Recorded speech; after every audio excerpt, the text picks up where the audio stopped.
Looking to put together a really cool aquascape? Then I hope you're ready to get your hands sticky. Keep watching to find out 8 tips and tricks for building a planted tank with good old super glue.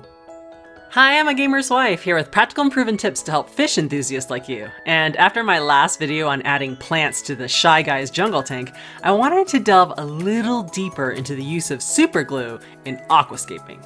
Seriously, once I found out that cyanoacrylate is aquarium safe, it's totally been a miracle tool compared to hand tying plants using sewing thread. And the longer I've been in the hobby, I've picked up more and more cool ways on how to apply this stuff. So comment below with your best pointers for using super glue in aquariums. So for those of you who don't know, super glue is commonly used to attach mosses and rhizome plants, like Anubias and Java fern, onto hardscape, like rocks and driftwood. And you don't want to use regular super glue, but rather super glue gel. The gel type is thicker and easier to manipulate when it comes to attaching delicate plants exactly the way you want. Now when you're gluing down the rhizome plants, make sure not to glop it all over the rhizome. I've totally killed some Anubias nanapetite because it was so tiny and I ended up suffocating the plant with glue. Instead, focus on gluing the roots down and your plant will do just fine. The problem with super glue is that it's really easy to accidentally get all over your hands. So A, you should wear NITRILE gloves to protect your fingers, or B, if you're lazy like me, just squirt a little glue on the plant, carefully position it on the hardscape, and then you can use the cap of the super glue bottle to firmly press the plant down for 30 seconds. Super glue cures fairly quickly in water, but I find that I still need to hold the plant in place for that initial drying period in order to get a firm bond. Word of warning, once the glue is placed in the water, it will end up having a whitish color that a lot of people don't like, which is another reason why you should use the glue sparingly. However, you can sprinkle and rub in some sand, soil, or other fine substrate into the glue as it's curing, which totally hides the white color and gives it a more natural appearance. As awesome as super glue is, unfortunately, it's not always sufficient for holding together top-heavy plants. In my previous video, I mentioned that I have a very large Anubias in the Shy Guy's tank that hides the sponge filter.